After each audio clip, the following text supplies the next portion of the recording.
Karen and I are always looking for ways to help you discover more of who you are and why you are here, which is why we can hardly wait to introduce you to Catie Macken. Catie is an astrological consultant, breathwork facilitator, and intuitive coach. She's specifically working with organizations interested in investing in unique ways to engage with and support their employees. Her clients are under enormous pressure, navigating change and uncertainty, and feeling disconnected from a sense of purpose and meaning. Her multidimensional approach to personal growth is a guide to self-awareness, self-trust, and acceptance. We've had a chance to get to know and work with Catie. Her curious spirit, raw authenticity, and devotion to her clients and students is deeply felt. Her ability to use her intuition and integrate different spiritual practices like astrology and tarot customized for you is extremely unique. Plus, the way that she's able to teach you about these spiritual modalities as she's giving you soul level information makes your time together even more impactful. We love that her desire is to lead you on your path to transformation and create practical rituals for everyday life that inspire you to see life as a gift. Let's get going. Hi, Catie. Catie. Hi, Welcome. Karen. Hi, Robin. Thank you so much for having me. Oh, we're thrilled to have you. We have so many questions. And I love the word multidimensional because that really is Yes. who you are and really how we should all be approaching this life as a soul in a human form. So there's just a lot to discuss here. Yeah, and clearly you're a person who continues to learn and explore and try new things. It's hard to know where to start with you, Catie. Let's start at the beginning. What has been your journey to where you are now? Were there crossroad moments that led you to where you are now? So definitely crossroad moments. I grew up in a very small rural community in Minnesota. Farming community, self-awareness and self-reflective practices were not necessarily a part of my childhood. I found them much later in life. And I did the prescriptive path to success, with air quotes success, that we are all taught. Go to school, go to college, find a partner, maybe get married, buy the house, get a job. And that's the route that we all are supposed to take. And I did that. And I was deeply overwhelmed with the unhappiness. And what I would say now, looking back, is severe debilitating anxiety and depression, but undiagnosed and really didn't have a language or an understanding that was even not normal because it was what I saw in the environment around me. Through a number of those kind of crossroads threshold moments, really points of the universe shaking me awake and saying, wake up, you are here for much bigger things than what you are doing right now. I started to just follow these breadcrumbs that were being laid for me. And it was like starting to take better physical care of myself in my 20s, where I hadn't really been exercising or moving or looking at what I was eating as a contributor to how I was feeling. And these small changes.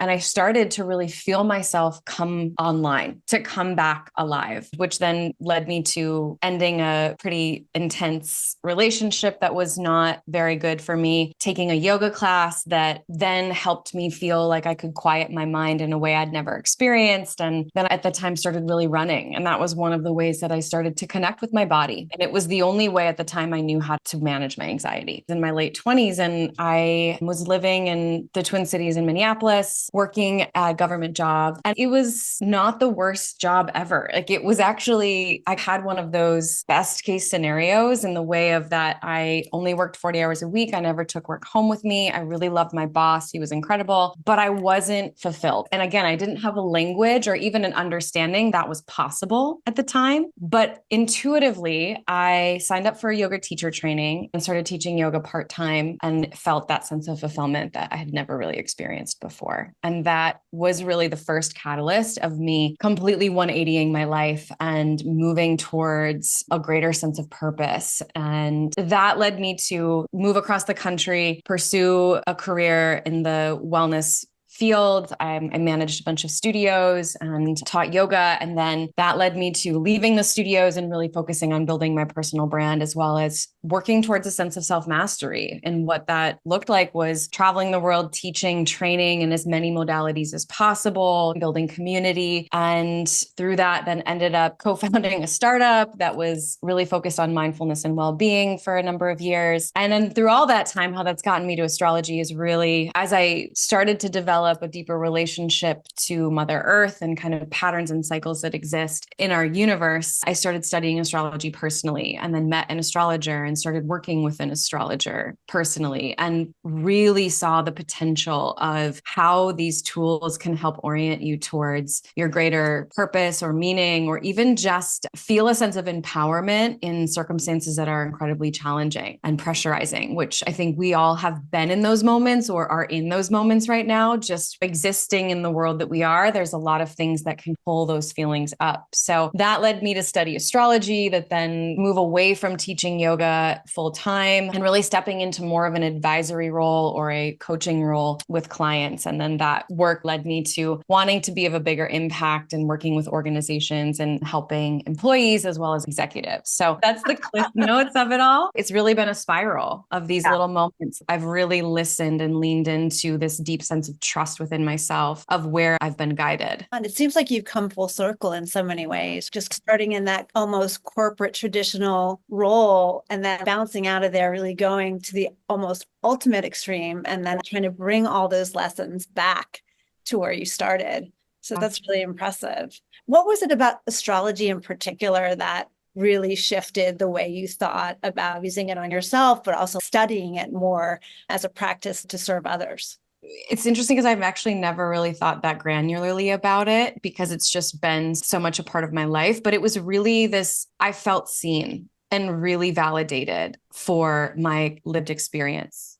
It's in that first reading that I had. And the astrologer that I work with, because it's not just about feeling seen and understood. There's also this way of really using this instructively and how to work with energies that are present or really challenging experiences coming up in my life, whether that was the death of my mother, breakups, and seeing that there is greater purpose and meaning in that. And if I am able to hold the experience and all of the feelings that come up around it, I can really move through that with a lot of grace. And so it was that understanding of this isn't just a fluffy spiritual practice. There is really a practical way to use astrology to maximize your resources, your time, your energy, money, which I think we're all interested in learning more about. Definitely. And I also actually wanted to ask you, you used that word breadcrumbs and how you followed the breadcrumbs to get to where you are now. And for those that are listening, can you explain for you, because I think for every person it's a little different, and how you were aware? We talk about intuition all the time. What intuitively, what that felt like when, let's say, you met this astrologer, or even when you were taking that yoga class and then you heard about this yoga training and you were like, I think I should do that. What did that feel like in your body that was like, yes, this is the way to go? Great question. So it's interesting because it's more now looking back and realizing that I was following my intuition, because at the time I had no idea that's what I was doing. And I wasn't even embodied enough to understand that my body was sending me signals, right? We're talking about 13 years ago. So there's been 13 years of growth that have got me to this place of deep embodiment. And what I can know is when I decided to sign up for that teacher training, before that, I was what we would call, I'm type A, I'm highly analytical, which is really, for me, was a trauma response to control my environment so that I knew what to expect, because I grew up in an environment where I didn't always know what to expect. So we know that. And so when I would make a decision, I would overanalyze to the point of not even being able to make a decision. But with this, it was so clear. It was just like oh, yes, I'm going to do this. There was this sense of peace and serenity in the choice without knowing what the outcome was going to be or even trying to control the outcome. I often tell the story of when I told my dad, because the training started within a few days. So I wouldn't have normally said yes to something that I didn't have the ability to spreadsheet and pros and cons and talk to everyone in my life about to get their opinion, right? Because I didn't trust myself enough to make the choice. And so that was like one of the first real moments where I did trust myself, what is now my intuition. But I told my dad about it and he was like, are you going to quit your job and become a yoga teacher? And I said, no, this is just for me. I want to learn. I love this. So I want to do it as a fun thing to learn more. And we can say that and diminish it. But I had no idea when I took that chance that it was going to lead me to this conversation with you, to having moved to two different areas of the country and the amount of development and growth and healing that has happened in those 12 years. Now I know very intimately what my intuition is and how to really pick up on those signs of those breadcrumbs. But at that time, it was really just this knowing, this inner knowing that this is the direction I need to go. I'm so glad you articulated it in that way, because it was this thing where you didn't have to overthink it. It just felt natural. It felt peaceful. And that's all you need. You don't need to have words for what that is yet. I think there's so many people who are feeling lost for whatever reason or not fulfilled. And they don't even know what that feeling means, that they're not fulfilled.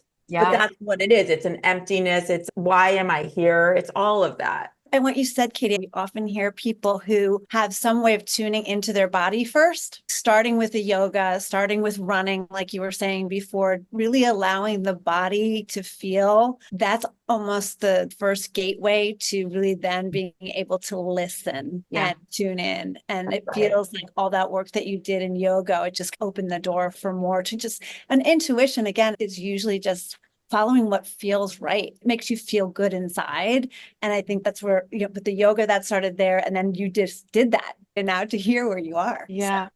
It's alignment. It's because I think sometimes too is that we get focused on what feels good. And sometimes what we actually need is to feel uncomfortable in our growth. And that always isn't going to feel good. But we could have this whole conversation about intuition because there's so many parts to it. But what you said that I think is so important is that oftentimes the gateway is through the body. And then there is also a need to go other layers deeper and to connect on more of that kind of spiritual, esoteric level and be the bridge between the two, because they do communicate. And that's where I really feel like, as you said, Karen, like I've swung both pendulums, where I started in really the more practical, earthly, financial, business side, moved to really that esoteric, spiritual. And then I've now settled in the middle where I'm able to really pull and integrate both. And I think that's what people desire right now. Yes. And it's been missing in so much, whether that's our work environments or just our personal lives, is like a connection to something bigger. And what you said about astrology making you feel seen. I remember the first time I had my chart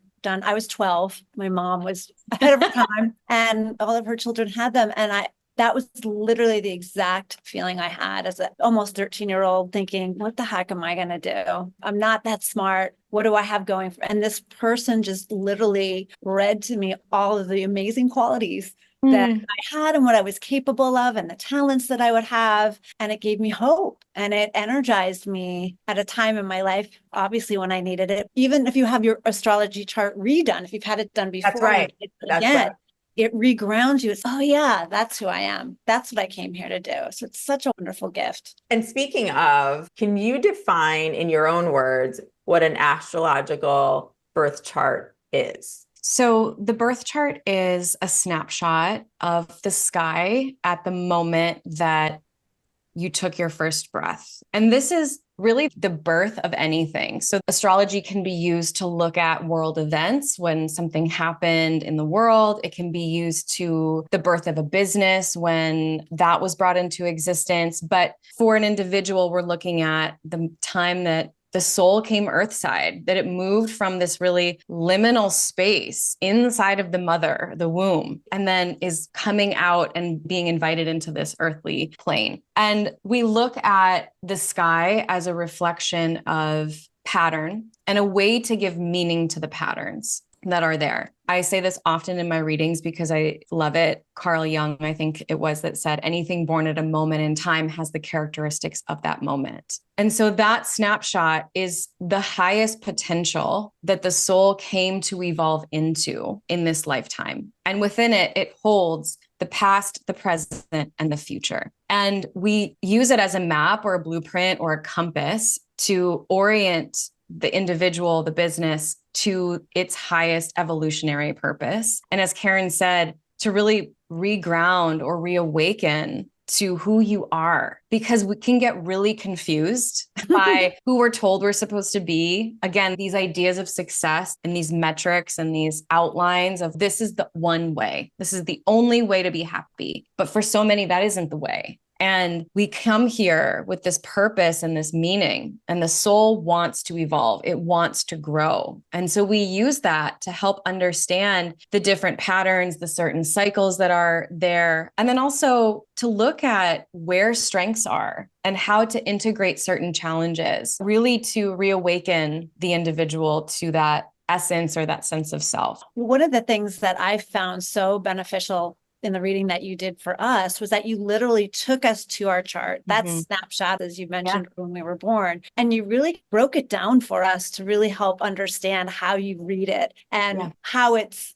calculated, how it's deciphered. Can you just give a super high level of what the chart is and how it's broken out for you to read that map? So my job as the astrologer is to take what's there and unravel the patterns that exist and then reflect them back to the individual. If you are looking at your chart, and if you are listening to this and you want to pause it and pull up your chart and a site, you can go to astro.com or something and get it so that you can orient yourself as we're looking at this. But there's a hemisphere line that runs east to west, just like the hemisphere on the earth. And so we first look at what is above the horizon and what is below the horizon. So everything that is above the horizon, the houses 6 through 12, is essentially us in relation to the external world. So it's everything right now as you are sitting. Are you both in the Midwest right now? And I'm in California. Actually, Karen's traveling. She's in the East Coast. Oh my gosh.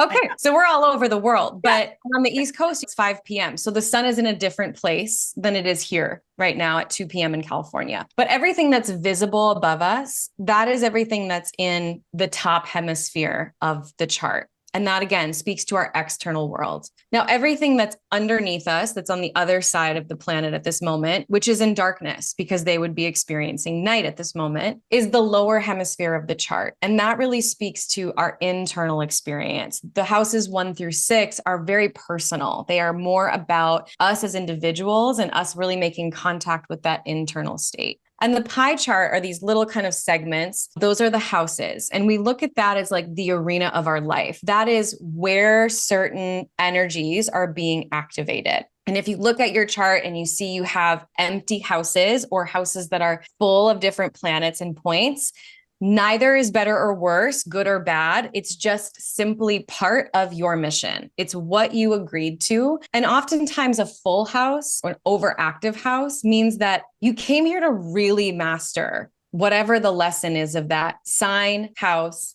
combination. And houses that are maybe empty have less of an emphasis, meaning that it's not as big of a focus for you in this lifetime. It's still important, but it isn't going to be where a lot of your tests and lessons are learned. So houses 1 through 6, again, very personal. And then 7 through 12 are like career, relationship, community, our belief systems, etc. Now, the planets are essentially the main characters of the story. It's what part of you we're talking about specifically, whether that's your mind, your value system, your sense of identity, how you regulate emotionally, things like that. And then the sign that the planet is in is the needs and motivations of that specific planet in that sign combination. So astrology in general is 1 part destination and 1 part journey. It tells us how to get those needs met, but then how do we get those needs met along the way? What can we do to really meet the needs that we have? And so the sign is really important because it helps us understand a planet in a different sign. For example, if we're talking about Mercury, Mercury is the mind. It's how we communicate. It's what we think about.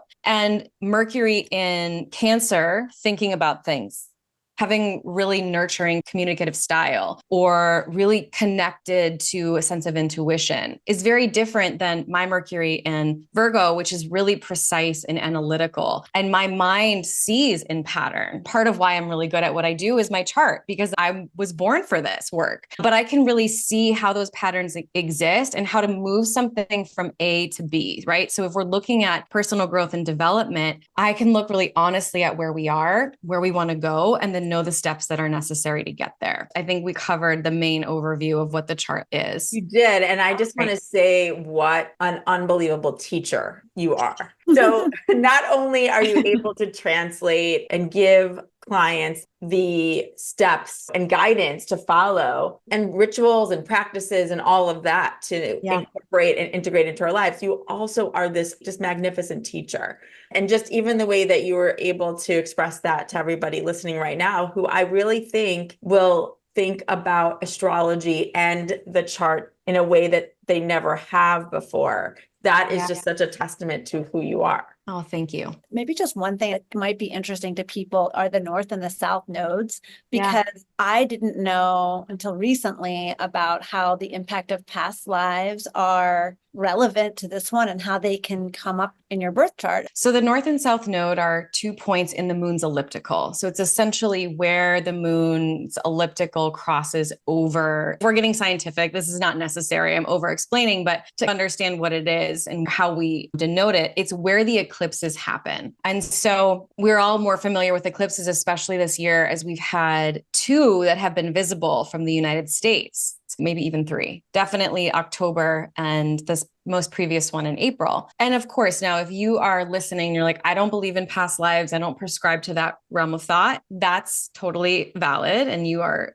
okay to believe what you believe. But we also come in with a lineage, with a connection to our ancestral wounds, ancestral need for healing. We have this connection on a cellular level to the past. So if we look at it just as that, there is a cellular memory within our bodies, our minds, our souls, our psyches that is connected to the past. The South Node is that point. It tells us about where we have really spent many lifetimes or where we've really connected to in the past. And we are looking to evolve away from and towards the opposite polarity, because everything in life and in astrology is mirrored. It's not one or the other. It's this and. We're always trying to integrate competing priorities, competing energies. And through that integration is where we find a sense of wholeness. So the South Node, we're really trying to stretch and grow towards the opposite polarity. And that's our North Node. It's a point of evolutionary purpose in our chart that we can look at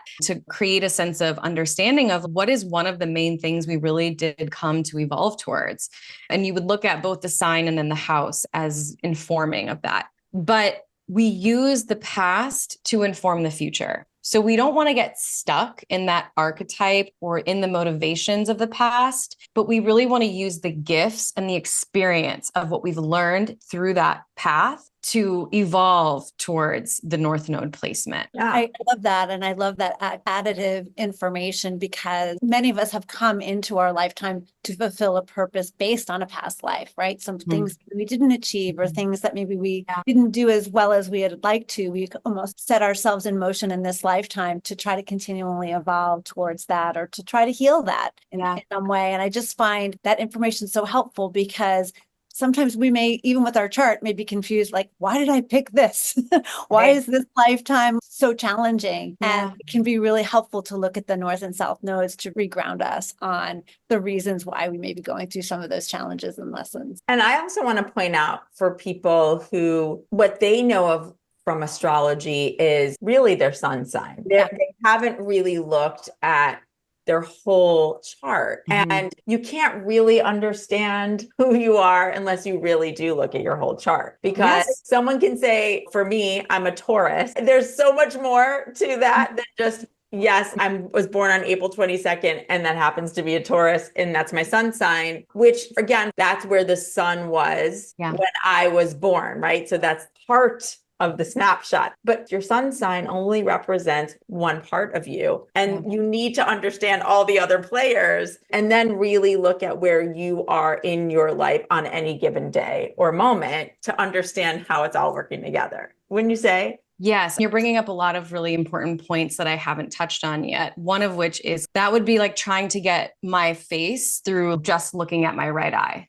Like get Exactly. the whole Yes. picture through looking at one piece. That's right. And oftentimes people will ask me like, guess my signs, guess my big three. And it's okay. I'll throw it out for funsies, right? To just enlighten them. But And by the way, you're intuitive, so you might guess it. sometimes it's just fun for me to play the game, right? And I'm like, I'm open to being wrong too. Okay. This is not a perfect science of guessing. But what is interesting is that there's so much about the holistic chart, because just like everything in life, nothing happens in a vacuum. And so if we're only looking at one thing to draw the entirety of meaning in your holistic being, we're missing a lot of the picture here. And if you think about the reason why sun sign astrology is so prevalent, it makes sense because it's the easiest way for everyone to feel. Most people know the day they were born. They know the day. And so on a mainstream level, everyone can, for the most part, find their sun sign. Unless you're on the cusp, there are really no cusps, by the way, because dependent on the year that you were born and the exact time, you are one or the other. Your sun was in one of those signs. But again, we're trying to make something approachable for a mass audience. So in order to do that,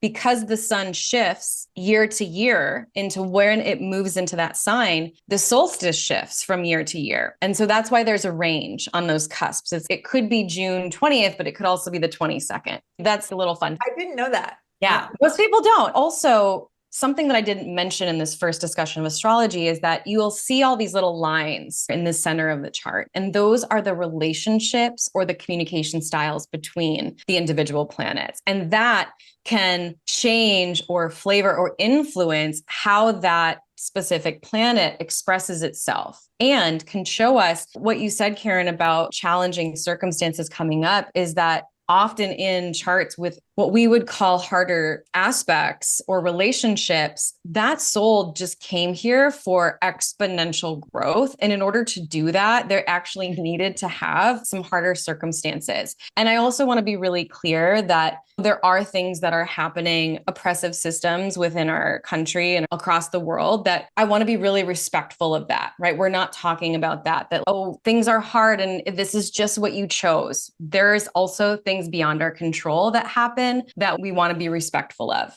But there's, just like life, relationships really impact how the whole thing expresses itself. And that part is important.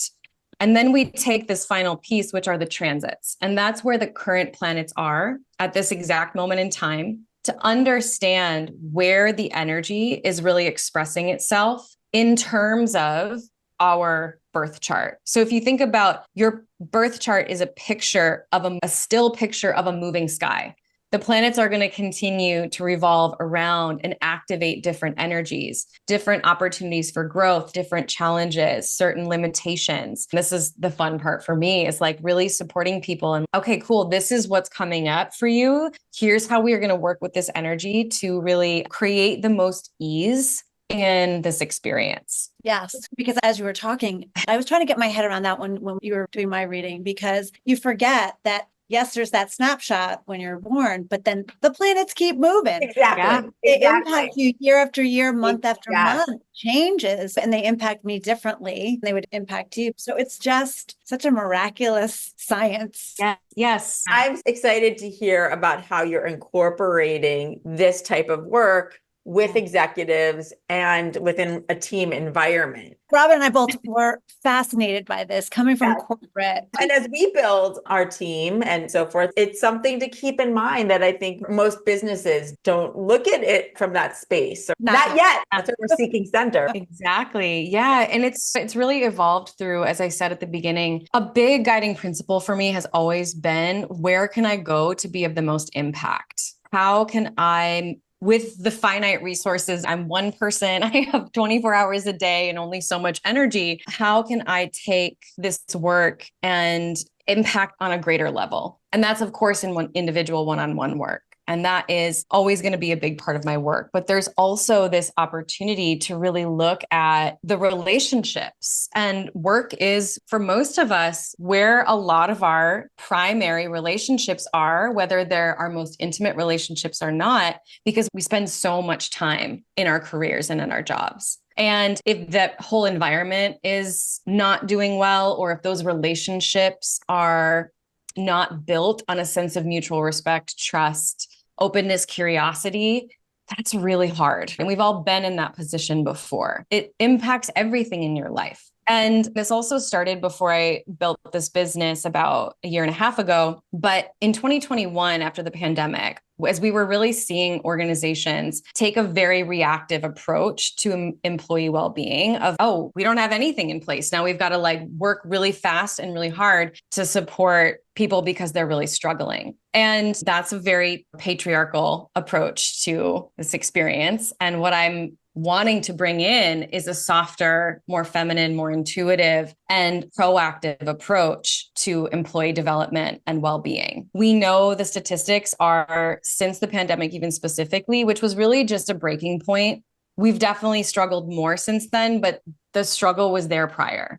It just wasn't really illuminated. And at this moment, the statistics from the past few years of the number of employees that are quiet quitting, the engagement of the employees in the organization, and just even in talking to different people about how so many organizations are still really stuck in the old way of doing things. And I've said this, and I say it with a lot of respect, but we're at this moment, especially as Pluto has moved into Aquarius, where it's, you have to evolve or die. It is time to look at things differently. Aquarius is the sign of innovation and technology and our ability to really honor the individual. And what if employers and organizations created a space where employees could really deepen the relationship and understanding to themselves in order to create a deeper relationship to all of their life, which includes their workplace? Because again, there's so much time that's spent there. So the work that I do is really threefold. There's the one-on-one coaching with executives, because a lot of leaders have a lot of power and their power impacts their entire organization. And so I want to be in a space where I support conscious, embodied, evolved leadership.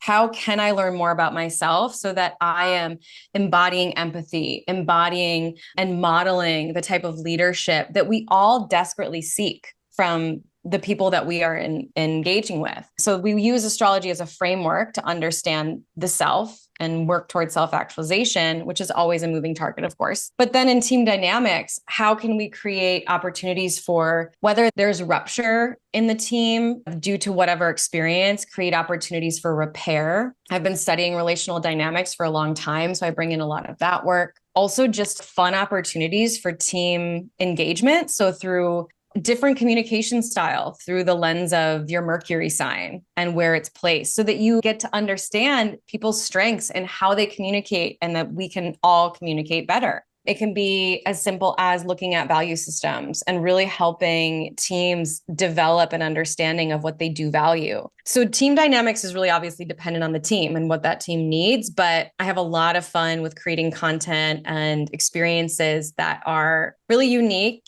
and innovative. And as the younger generations come into positions of leadership, there's also going to be a need for innovative ways to engage with your employees. The old kind of, we're just going to help you become more productive. We're sick of that.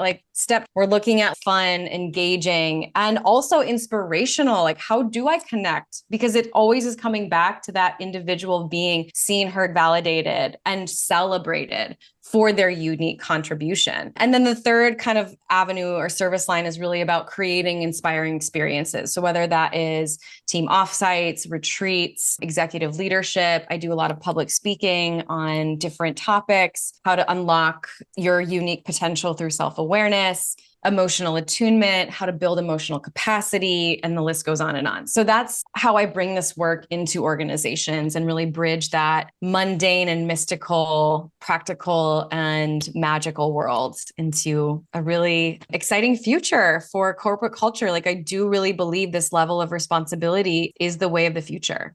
And do you think that companies that still operate in those old traditional ways that are very patriarchal. Do you think they'll self-destruct? What's your view on that? Karen, did you have something else to say?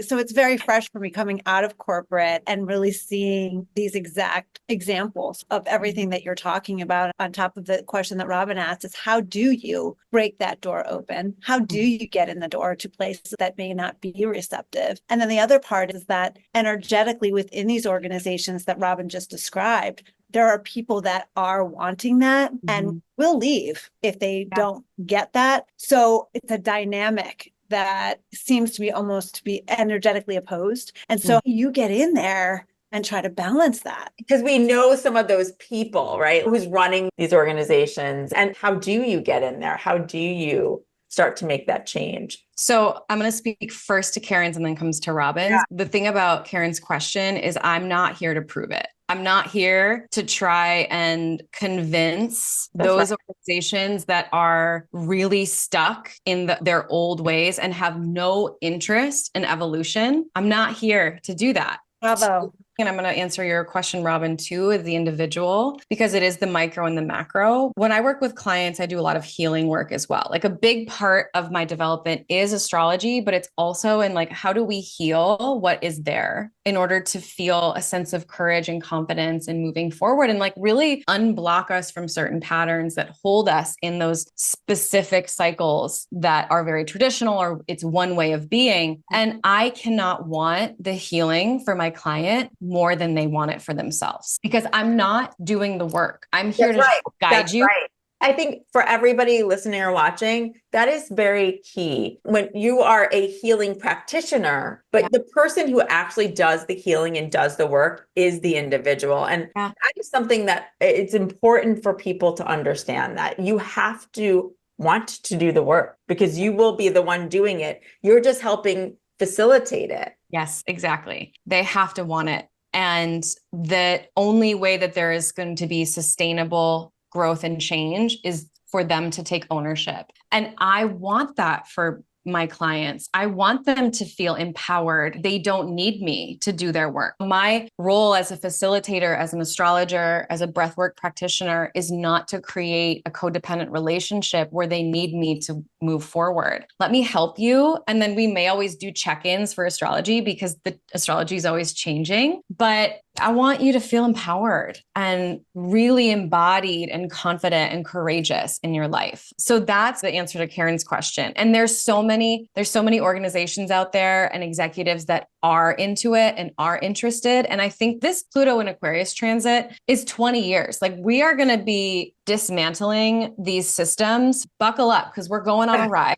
And it's going to be a while. This isn't like overnight change. No. And I don't even know if at the end of those 20 years, we'll be at the exact change we want, but I know we're going to be making some breakthroughs. And so think about in 20 years, who are going to be the executives at the organization? That's right. It's going to be a very different landscape. Yeah. Who's growing up like you, Karen. My daughter is 16 right now, but she's growing up in a home where we talk about her birth chart. We talk about crystals and energy healing, and those are going to be her tools and resources. So I think that's a really good point. And Catie, my heart is so full because I know how needed it is. And so this is because I want to make sure I answer your question, Robin, and how I see it is that, and they may not fully self-destruct. It may not be like that organization ends up completely going under, but it's just like the individual. You can operate at a super numb, I operated here up until I was about 27 years old, just really numbed out, barely getting by, thinking that this was as good as it gets. And I wasn't even gracing like a fifth of my potential. But if you are open to change and growth and evolution and bringing in new ideas and fresh perspectives and truly breaking through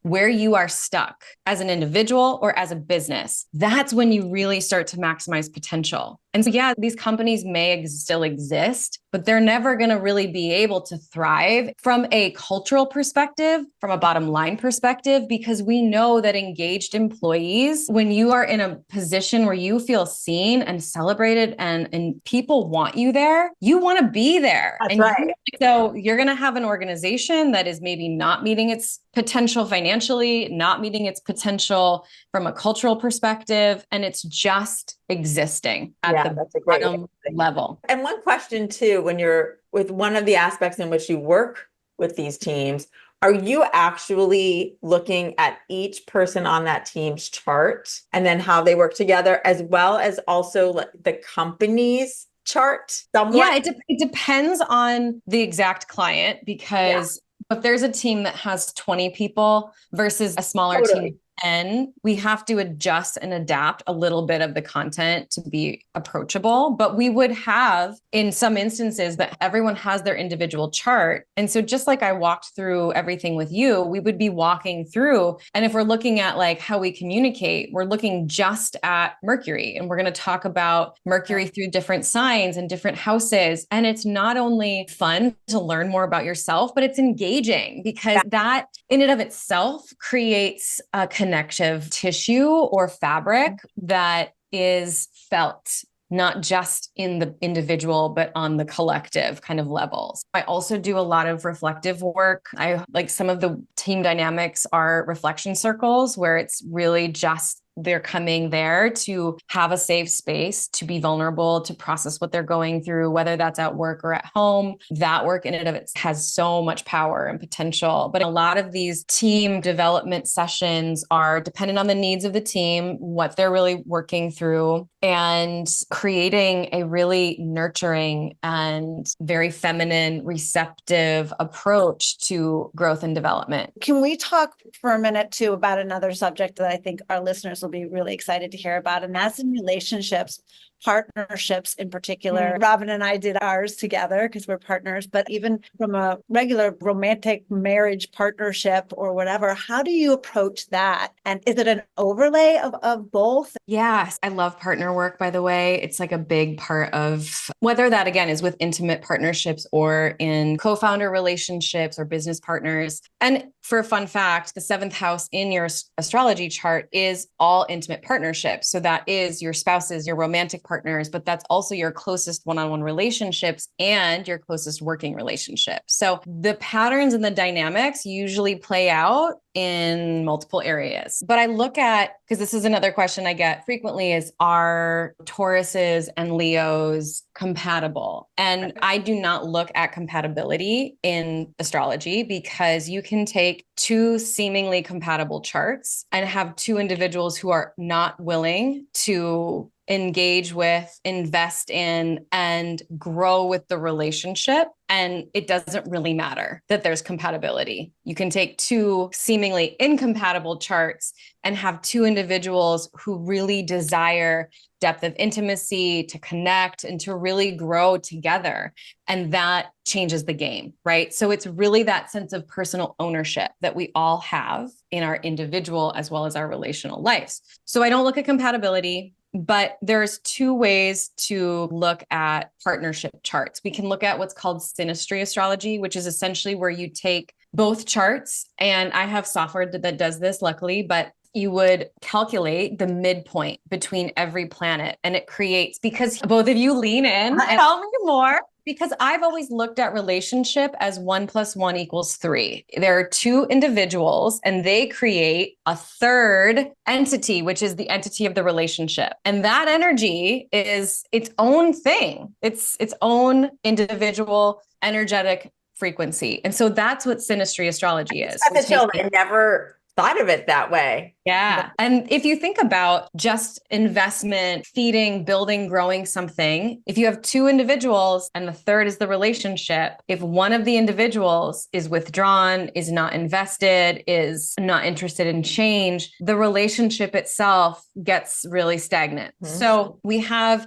the midpoint between all of it. So for you both, you've got a Taurus sun, a Leo sun. We would look at, you would probably end up somewhere between around a Gemini, Cancer Cancer sun. We would look at the midpoint between them because that is and so we can look at that relational chart to just understand the relationship as a whole. But then we can also look at, again, the key individual elements. So we can look at how Robin's Taurus sun and Karen's Leo sun are express themselves differently, what part of the chart it's in, so that you have a deeper understanding of self and then a deeper understanding of the other person. So when I do partnerships, they're beautiful because I offer opportunities to then reflect to one another, the beauty that you see in one another. And it's very therapeutic, and it's about me seeing them, but also them seeing one another. I just have one more question. So can you look at it like when the partnership happens? So if you're looking at a marriage, for example, or a partnership, when they come together, or two business partners, do you actually take that date of that official incorporation? My question is, because you spoke at the very beginning about the chart being about the potentiality. It's not saying this will happen to you or you will do or be or achieve any of these things, but it's the potentiality of kind of what you came to do. And so is that also true in a relationship? I think about like people who might be listening now who might have a romantic partnership and who might be thinking, oh, when the union happened, everything was great and all the alignments of the stars were, as they say, perfect. Yeah. But then as their astrological paths actually evolved and unfolded, and as that potentiality of who they are evolved and unfolded, then often it can either be an alignment or a disalignment. Yeah. I'm getting a little mind-blowing stuff going on here, just thinking about how astrology can impact a relationship in that way. I love that your mind is blown, because it is mind-blowing to me every day. It's like never ceases to amaze me. And what I love about what you said was that the chart expresses a potentiality. And so here is that self-responsibility that we've been talking about and toying through this whole conversation of, yeah, there is potential. This is the greatest potential that these two partners can have. And there's two parts to this. So when we do the Synastry Astrology, it's actually taking the two birth charts and combining them. You can also look at a marriage chart. And I've actually consulted couples on when is the best time for them to be married to create the highest potentiality of the union. I have the chill. Yeah, this is just really cool. So good. And everything is really very simple in life. We just make it more complicated than it needs to be. A lot of times the potentiality of the relationship is fulfilled and then it's time to move on, or it's never fulfilled because they get stuck at some part, or it's fulfilled and they are together forever. There's a lot of different ways to success, and it doesn't always equate to till death do us part. Totally. And that some people are going to be really upset with that because they have an idea of that the commitment of marriage, of what it is. But we're in a time where people can come together for a certain cycle and season and still truly, and I get chills because you still truly love one another, but you know that in order for you both to actually then meet your individual potential, it's actually best if you move your different directions. I so agree with that. And I think in those situations, it'd be super interesting to look at your personal chart then to see what tests did you give yourself in this lifetime. I would assume that they line up. It's giving yourselves permission to acknowledge and accept what is and what is for your highest potential as a soul. And potentially see that partner in a completely different light now, again, with the astrology, and being like, oh, now it makes sense. So there's lots of aha moments because the snapshot is being given both to the person as the individual, but also to their partner. And I love to look at my own chart of like when certain relationships have come into my life and what was happening and then when they ended. And if you've gone to couples therapists, which I have in the past with past partners, and she said at the beginning, I'm not here to keep you together. I'm here to help you uncover if that's what you both want and help you understand yourselves and then make the decision that's best for you. And traditionally, if a marriage fails, it's that you were wrong or there was something wrong or that failed. And I think even just in how we sometimes use language now of consciously uncoupling and coming to agreements about, yeah, we both love each other and we just decided that it's time to separate, and that's okay too. When I work with clients and couples, for the most part, It doesn't always mean that there's a problem, right? So typically when couples come to me, it is because they do deeply want to grow and evolve together. Sometimes they have created these containers also to be about couples that want to build intentional intimacy with one another and do fun and innovative ways. Like, what a fun date night to do a couples breathwork session, or do a breathwork session and then an astrology reading and the next session. And it creates new ways to connect that are not always how things have been done in the past. And again, it's everything we've talked about, but it's that there isn't just one way. There isn't just one right answer. It's about developing an understanding and accepting of what is true for you based on your lived experience, not based on what you've been told you need to believe or do or be in order to be successful, happy, etc. So astrology for me helps to uncover and create, even if it's just a place of contemplation. What do I want? And what really matters to me? What do I value? And how do I want to be, as Mary Oliver says, like spending my one wild and precious life? How do I want to be spending that time? Because this life is such a sacred gift. And we can forget that when we're really focused on hitting the metrics and checking the boxes. And then we wake up one day, you have that real reckoning of, I need to get honest about where my life is and where I actually want it to go. Yes. So we know breathwork is a significant practice for you. It's been transformative. Can you just describe what breathwork is to people and how you integrate that into your work? Yeah.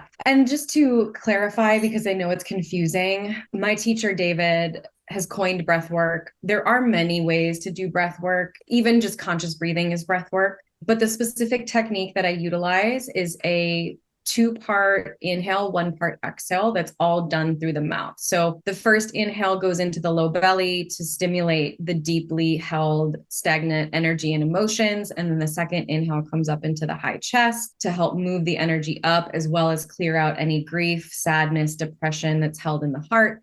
And then the exhale is there to release. And so you get into this really steady rhythm with the breathing pattern that helps to override the executive function of the brain, the need to control everything and to control what we feel and think and believe. And when we override that function, we can really move into the somatic body and connect with what is held, stuck, stagnant, and then move that energy out and integrate it. And so it's very powerful and potent practice. I talk about this frequently as being probably one of the most healing experiences that I've had in my lifetime. And I work with this breath daily just to help release trauma, past experience, repressed emotion, and also just daily stress and anxiety. That charge of existing in a technological world where we are consuming so much information all of the time. With the conscious mind, we are only really accessing, again, a very limited amount of our potential. And a lot of our energy gets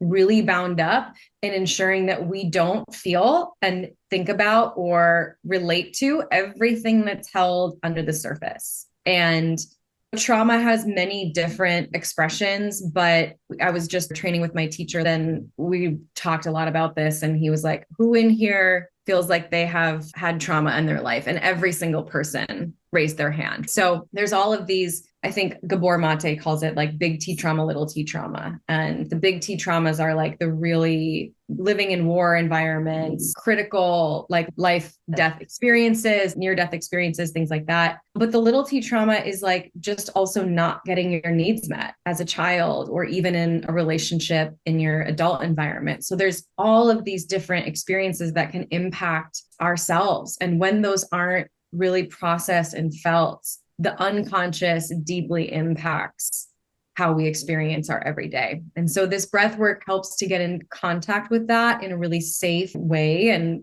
create a safe connection to your body, especially if maybe feeling emotions hasn't been a safe experience for you. And then a way to really release and integrate them so that they are not running the show. Because if 80% of your energy is bound up in repressed emotion or unconscious experience, that really only leaves 20% to make contact with a sense of vitality and joy. And as we know that life is a spectrum. So we can't just experience the good. We also have to be able to be in the discomfort of what is really challenging and the grief, the anxiety. And it's a practice that I have truly witnessed miracles, both in my own life, as well as in my client's life, as well as in the community. Being with my teacher, there was multiple conversations this weekend about people who have healed cancer, healed brain injuries, healed autoimmune conditions through a dedication to this work. But it's work. Like, it is uncomfortable to have to feel the immense anger that I have of experiences in my childhood and grief from other experiences in my life. It's not easy, but I do hope that I hold a really beautiful space for people to experience that within themselves. And it does then open us up to new ways of thinking, new perspectives, this like really creative expression that we don't always have access to, because again, our energy is really bound up in this unconscious space. I think most people don't realize what you can access from breathing, that you can actually get downloads of information.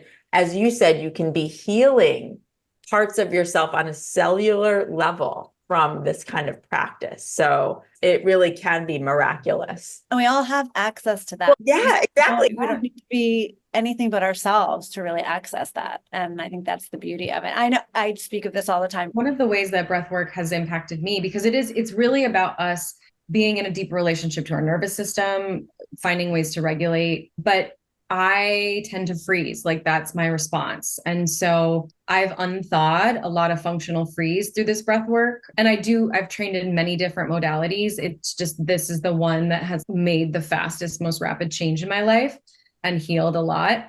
But I noticed as I started to do this work consistently, how often I wasn't breathing during the day. Like I would be holding my breath.